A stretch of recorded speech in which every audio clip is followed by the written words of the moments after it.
हमारी अगली किताब की तकरीब रूनुमाई का, और ये किताब जो है ये बड़ी अहम किताब है।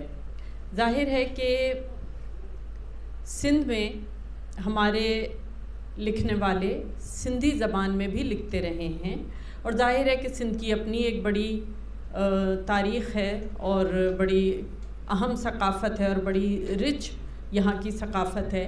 लेकिन क़याम पाकिस्तान के बाद 75 साल में लिखने वालों ने क्या लिखा, ये एक बड़ा अहम सवाल है। और ज़ाहिर है कि सिंधी ज़बान में भी तमाम असनाफ़ में काम होता रहा है, ख्वाह वो गज़ल हो, नज़्म हो, अफ़साना हो, नावल हो, मुख्तलिफ़ हवालों से लिखने वालों ने लिखा है और बहुत अहम मौज़ूआत उनके रहे हैं। लेकिन ज़ाहिर है कि एक तजस्सुस होता है कि 75 साल के पूरे वक्फ़े पर नज़र दौड़ाई जाए और देखा जाए कि इस पूरे वक्त में लिखने वालों ने क्या लिखा है। क्योंकि पाकिस्तानी अदब पे जब हम नज़र दौड़ाते हैं तो महसूस ये होता है कि हमारे अदीब जो हैं वो अवाम को लिखना ज़्यादा पसंद करते हैं। अवाम के मसाइल, अवाम के एहसासात, उसके महसूसात, उसकी तकालीफ़, ये तमाम चीज़ें हमें पाकिस्तानी अदब में मिलती हैं। तो जब हम सिंधी अदब की तारीख़ की बात करते हैं तो ये भी एक बहुत अहम दस्तावेज़ बन जाती है, जिससे ये अंदाज़ा होता है कि सिंध में रहने वाले इन तमाम तब्दीलियों को, सूरत हाल को, मुख्तलिफ़ मसाइल को, मुख्तलिफ़ महरूमियों को किस तरह देखते हैं और किस तरह उसको पोर्ट्रे करते हैं। ये अहम काम जो है ये हमारे सामने आया है, सिंधी अदब की तारीख़ 1947 ताहाल। ये एक बड़ी अहम दस्तावेज़ है। इसमें हमारे जो मुसन्निफ़ हैं और मुहक़्क़िक़ हैं उन्होंने बड़ी मेहनत से ये काम किया है और तमाम असनाफ़ में जो अहम काम किया गया है उसको उन्होंने यकजा करके समझिए कि दरिया को कूज़े में बंद कर दिया है। और ये अहम काम किया है इब्राहिम खोखर साहब ने। इब्राहिम खोखर साहब के लिए पहले तो बहुत तालियां होनी चाहिए हैं। इब्राहिम खोखर साहब जो हैं वो शाह लतीफ़ खैरपुर यूनिवर्सिटी में शोबा अंग्रेज़ी में असिस्टेंट प्रोफेसर हैं और नहायत कम उम्री में इन्होंने इंटरनेशनल फ़ेम हासिल कर लिया है। इसका अंदाज़ा इस बात से लगाया जा सकता है कि यूएस ने जब अपने तालीमी दौरे के लिए पूरे पाकिस्तान से कुल 5 असतिज़ा का इंतखाब किया तो उसमें से एक इब्राहिम खोखर साहब भी थे। ये सिर्फ इब्राहिम खोखर साहब के लिए नहीं बल्कि हम सब के लिए एजाज़ की बात है। तो इस वक्त आपके सामने जो किताब पेश की जा रही है वो है सिंधी अदब की तारीख़ 1947 ताहाल। हमारे मुसन्निफ़ आगे आ जाएं ताकि देखने वाले देख सकें कि ये कारनामा इन्होंने सरअंजाम दिया है। और अब हम इब्राहिम खोखर साहब को मदऊ करेंगे कि वो तशरीफ़ लाएं और अपने ख़यालात का इज़हार करें।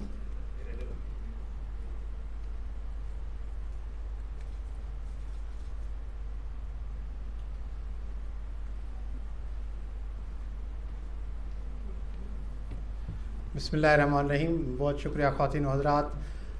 पाकिस्तान एकेडमी ऑफ लेटर्स की जानिब से सिंधी अदब की तारीख़ को उर्दू में लिखने का जो मुझे मौका मिला, ये एक बहुत दिलचस्प एक्सपीरियंस की बात है।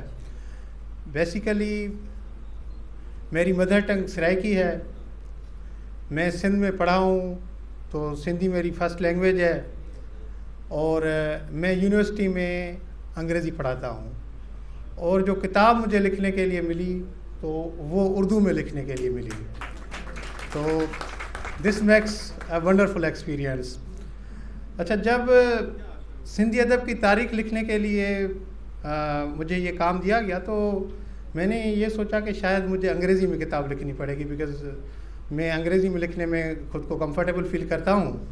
मगर जब वो लेटर आया और उर्दू में लिखने के लिए कहा गया तो कुछ देर के लिए आई गॉट स्टक और 1 महीने तक मैं ये सोच रहा था कि हाउ टू स्टार्ट विथ तारीख़। देखें, तारीख़ एक ऐसी चीज़ है जो हर बंदा नहीं पढ़ता। तारीख़ रेफरेंस की बुक होती है तो किसी ख़ास काम के लिए अगर आप उसमें इंटरेस्टेड हैं तो आप पढ़ेंगे, एक आम कारी तो उसको नहीं पढ़ता। मगर तारीख़ हमें बताती है कि कुछ तारीख़ें ऐसी हैं जिन्होंने अपने लिए इतना आला मकाम पाया कि जो लोग तारीख़ में इंटरेस्टेड नहीं है वो भी उन्हें पढ़ते हैं। मिसाल के तौर पर मैं आपको बताऊं, H.G. वेल्स की तारीख है हिस्ट्री ऑफ द वर्ल्ड, वो इतनी शाहकार तरीके से लिखी गई है कि उसको लोग तारीख के तनाजुर में नहीं पढ़ते हैं मगर लिटरेचर के तनाजुर में पढ़ते हैं। उसकी लैंग्वेज, उसका डिक्शन इतना अच्छा खूबसूरत है। इस तरह से नेहरू ने अपनी बेटी के लिए ख़त लिखे थे और वो फिर पीप्स इनटू वर्ल्ड हिस्ट्री के नाम से जब छपा तो उसको लोग यानी कि सिर्फ तारीख के लिए नहीं पढ़ते हैं मगर यानी उस बुक की मेरिट की वजह से पढ़ते हैं। मुझे इन बातों से थोड़ा उत्साह तो मिला मगर फिर मुझे पता चला कि मुझे अदबी तारीख़ लिखनी है। तो मैंने दुनिया की अदबी तारीख़ों को देखना शुरू किया। इंग्लिश लिटरेचर का मैं शागिर्द था। जब मैं अंग्रेज़ी अदब पढ़ता था तो उस वक्त मेरी तारीख़ की फ़ेवरेट बुक थी कॉम्पटन रिकर्ड की। तो मैंने सोचा कि मैं जब ये किताब लिखूँगा तो मैं उसको कॉम्पटन रिकर्ड के स्टाइल में लिखूँगा। मगर जब मैंने रिसेंट बुक्स देखना शुरू की तो आजकल लिटरेचर में लिटरेरी थियरी का बहुत बड़ा यानी कि बोलबाला है। आजकल लिटरेचर को लिटरेरी थियरी के तनाजुर में पढ़ा जाता है। तो जब मैंने लिटरेरी थियरी की तारीखें देखना शुरू की तो वो तो सिर्फ राइटर्स से शुरू होती थी, यानी कि दे फोकस ऑन राइटर्स। भाई डेरिडा पर फोकस करो आप, यानी मिशेल फोको पर फोकस करो, तो इस हिसाब से आप तारीख लिखो। तो अब मैं कुछ देर के लिए मैं ये भी सोचता रहा कि हाउ शुड आई स्टार्ट। आया मैं ट्रेडिशनल तरीके से शुरू करूं जिस तरह से पहले तारीखें लिखी गई हैं, या मैं सिंधी अदब के 1947 के बाद जो रिनाउंड स्कॉलर्स हैं उनके नामों को सिलेक्ट करके उनके कामों पर लिखना शुरू करूं। तो जब मैंने अंदाज़ा लगाया तो मैंने कहा फिर ये तो किताब एक बहुत बड़ी किताब बन जाएगी। यानी कि मुझे जो हुक्म मिला था वो था कि to restrict it within 200 pages, ना 200 यानी पेजेस पर लिखनी थी। तो फिर मैंने फाइनली ये डिसाइड किया कि जिस तरह से तारीखें लिखी गई हैं उस कॉन्टेक्स्ट में आप इसको लिखें, मगर फोकस करें कि जो सिंधी राइटर्स हैं उन्होंने किसी तरह ख़ुद को दुनिया अदब के तनाजुर में पेश करने की कोशिश की है। तो इस किताब में आपको 1947 के बाद जो पाकिस्तान के रिनाउंड सिंधी राइटर्स हैं उनका वर्क मिलेगा, मगर मैंने कोशिश की है कि मैं उनको पेश करूं कि किस तरह से उन्होंने जो दुनिया अदब में ट्रेंड्स चल रहे थे। क्योंकि लोकल अगर हम सिंध की बात करें तो सिंधी राइटर्स शुरू से ही अपनी धरती से जुड़े हुए हैं। उनकी राइटिंग में आपको चाहे वो शायरी हो, चाहे वो आपका फ़िक्शन हो या नॉन फिक्शन हो, सिंधी राइटर की सबसे अहम और जो खूबसूरत बात है कि वो अपनी धरती का जिक्र करता है and they feel proud of this. मगर हम देखते हैं, और ये मेरे लिए एक, क्योंकि पहले मैं भी ये समझता था, क्योंकि सिंधी अदब तो मैं शुरू से पढ़ता रहा, मेरा शौक़ था। क्लास 5 में मुझे याद है कि हमारा एक कंपटीशन हुआ था, पोइट्री रिसाइटेशन का कंपटीशन हुआ था। तो उस वक्त मैंने उस्ताद बुखारी के 300 अशार याद किए थे and I had one that at that time I was in 5th class. ये 5वीं क्लास की बात है।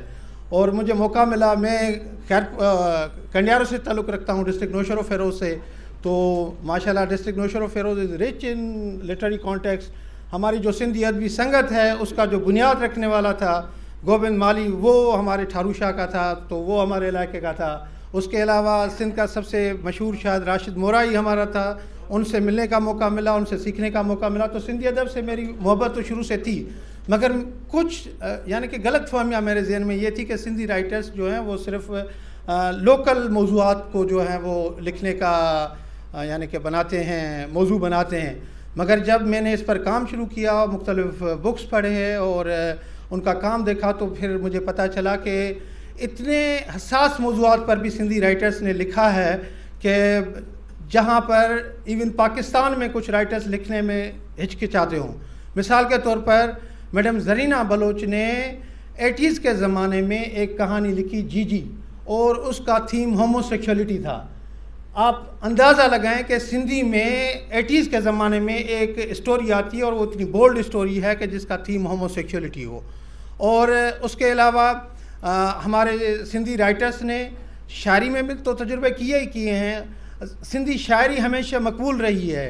इसका मैंने इस किताब में ज़िक्र किया है कि क्यों सिंध में शायरी की ज़्यादा आबियारी हुई है। एक तो मैंने ये कहा है कि दरियाए सिंध में उसकी यानी कि पानी में कुछ इस तरह की ज़रखेज़ी है कि जो यहाँ के लोग जो दरियाए सिंध के ज़रिए पैदा होने वाली फसल खाते हैं तो उनमें शायराना एक सोच आ जाती है। तो इस वजह से हमारी शायरी तो बहुत मकबूल है ही, मगर हमारे नसर में और हमारे फ़िक्शन में ख़ास तौर पर जो हमारे राइटर्स ने काम किया है वो काबिल ज़िक्र है। और हम खुश नसीब हैं कि हमें बहुत पढ़े लिखे राइटर्स मिले। आज के ज़माने में अगर कोई बंदा क्लेम करे कि मैं वर्ल्ड लिटरेचर पढ़ता हूँ तो इट्स वेरी पॉसिबल। आजकल यानी कि हमारे पास गूगल है, हमारे पास PDF ड्राइव है, PDF बुक्स हैं, तो हम वहाँ से चीज़ें ले लेते हैं। मगर आप हैरान हो जाएंगे कि शेख हयाज हो, तनवीर अब्बासी हो, नजम अब्बासी हो, ये जो भी राइटर्स थे वो अपने दौर के सबसे ज़्यादा पढ़े लिखे लोग थे और उनकी वर्ल्ड लिटरेचर पर गहरी नज़र थी। तो आपको सिंधी अदब में, फ़िक्शन में आपको मैजिक रियलिज़म भी मिलेगा, आपको यानी कि जो मॉडर्न ट्रेंड्स हैं, structuralism, post structuralism, post modernism के एलिमेंट्स भी मिलेंगे। और आजकल नौजवान जो सिंधी राइटर्स हैं वो तो तजर्बे कर रहे हैं और बड़े खूबसूरत तजर्बे कर रहे हैं। ख़ास तौर पर मैं नाम लूँगा, मुमताज़ बुखारी हमारे राइटर हैं, कहानीकार भी हैं, ड्रामा नवीस भी हैं, नावल नवीस भी हैं। उन्होंने एक नावल लिखा है, उस पर उन्होंने पोस्ट मॉडर्निज्म की यानी कि जो रूह है, टेक्निक है, उसका उन्होंने तजुर्बा किया है। वो कितने कामयाब हुए हैं वो एक अलग बात है, वो तो तारीख़ ने और आप लोगों ने उनको उसका फ़ैसला करना है। मगर यानी सिंधी राइटर्स इस कॉन्टेक्स्ट में भी अब लिखना शुरू कर रहे हैं। मैं सिंधी राइटर्स पर ज़्यादा इसलिए बात नहीं करता क्योंकि आप लोग सब जानते हैं। एक दो बातें करके मैं अपनी जगह लूँगा। सिंध में शायरी तो यानी कमाल की शुरू से चल रही है और आज भी है। अच्छा, लोग सिंध में जब भी शायर आता है ना, उसको या तो शाह लतीफ़ के स्टैंडर्ड पर परखते हैं या शेख हयाज के स्टैंडर्ड पर परखते हैं। तो इस हवाले से फिर यानी कि जो नौजवान शायर होते हैं उनमें थोड़ी यानी कि एक मायूसी पाई जाती है कि उनको पजीराई नहीं मिलती। ये एक हमारा इम्प्रेशन है जिसको हमने रद्द करना है और उनको बताना है कि जो आप लिख रहे हैं वो कमाल का लिख रहे हैं। अच्छा, सिंधी नसर में पहले काम कम हुआ करता था, आजकल हमारे नौजवान सिंधी नसर में और ख़ास तौर पर नावल पर, सिंधी अदब में ये इम्प्रेशन रहा है कि सिंध में नावल नहीं लिखा जाता। मगर मैं आपको बात बताऊं कि 2010 से लेकर 2020 तक अगर हम नावल लेंगे तो हमें सिंधी अदब में 50, 60, 70 तकरीबन 60-70 नावल आपको यानी कि मिलेंगे। तो नौजवान अदीबों ने वो जो नावल में कमी का वो था, तासुर था, उसको भी रद्द करने की कोशिश की है।